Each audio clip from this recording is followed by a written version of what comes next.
আলাইকুম। Welcome back to my channel. আশা করি আপনারা সবাই ভালো আছেন। আলহামদুলিল্লাহ আমরা সবাই ভালো আছি।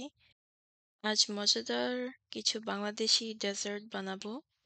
আশা করি আজকের এই ভিডিওটি আপনাদের কাছে ভালো লাগে। সো আপনারা ভিডিওটি দেখতে থাকুন। তো এখানে ছানা মথে নিচ্ছি কারণ রসমালাই বানাবো। আর এখানে হচ্ছে রসমালাইয়ের জন্য চিনির সিরাপ ভেজানো হয়েছে। আমরা ব্রাউন সুগার ইউজ করি তাই এটার কালারটা ইয়েলো এসেছে। অ্যান্ড সো রসমালাইগুলো বানিয়ে নিচ্ছি এভাবে করে। আজকেরটা একটু বড় করে নিয়েছি। আর হচ্ছে আজকের রেসিপিগুলো অনেক শর্ট কারণ সবকিছুই আমি আগে আমার চ্যানেলে বানিয়ে দেখিয়েছি আপনাদের জন্য।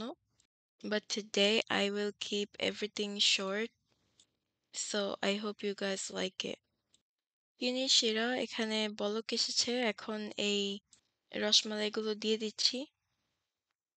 লাস্ট টাইম যখন রসমালাই বানিয়েছি তখন ছোট ছিল। এখন এর রসমালাইটা একটু বড় করে বানিয়েছি। আমি সবগুলো সেম সাইজ করার চেষ্টা করেছি এখানে। সো এটাকে একটু পরপর নেড়ে দিতে হবে। And then look how big this became. দেখুন ফুলে কতটুকু বড় হয়েছে। এই রসমালাইটা এভাবেও খাওয়া যাবে। এখন এটা এভাবে করে যদি খাই তাহলে এটা মিষ্টি হয়ে যাবে। And now we have this পায়েস। এখানে পোলার চাল নিয়েছি, পায়েস বানাবো। সো ফার্স্ট মিল্কটাকে এখানে জাল দিয়ে দিচ্ছি। সিন্স আজকে সব মিষ্টি জাতীয় জিনিস বানাবো, সব মিল্ক একসাথেই জাল দেওয়া হয়েছে। And then later on we will divide it separately. তো রসমালাই থেকে এই চিনির শিরাটা আমি এভাবে করে চিপে নিচ্ছি। এই রসটা রাখবো না। তো সবগুলোকে এভাবে করে চিপে নিতে হবে। অ্যান্ড দেখুন রসমালাইগুলো কত বড় হয়েছে আর একটাও ভাঙেনি। They all look really good and still in shape.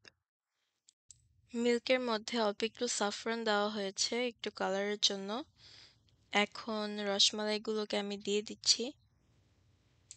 এটা খেতে অনেক মজা লাগবে। আপনারা অবশ্যই এটা ট্রাই করে দেখবেন আর ফুল রেসিপির জন্য অবশ্যই আমার ভিডিওটি চেক করবেন। এখন এই রসমালাইটাকে আস্তে করে নেড়ে নিতে হবে। বেশি জোরে করে যদি নাড়া হয় তাহলে এটা ভেঙে যেতে পারে। আর হচ্ছে মিল্কটাকে ভালো করে জাল দিতে হবে।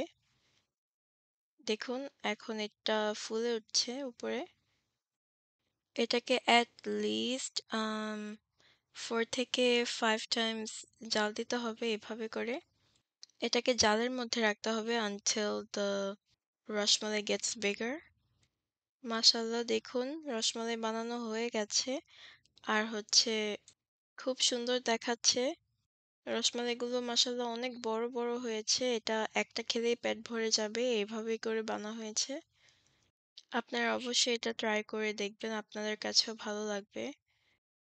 তো এখানে মিল্কের মধ্যে আমি পোলার চাল দিয়ে দিয়েছি। এটাকে পায়েস বানাবো এখন। সিন্স সারাদিন অনেক কাজ করা হয়েছে তাই ভিডিওটি করতে পারিনি ফুল। So whatever I have here is what we actually have. তো আমি জর্দা সেমাই বানাবো তাই এখানে সেমাইটাকে একটু ভেজে নিচ্ছি। আর হচ্ছে দুধ সেমাই বানাবো। তো এখানে পায়েসটা দেখুন এটা বানাতে অনেক সময় লাগে। এটা আস্তে আস্তে হচ্ছে।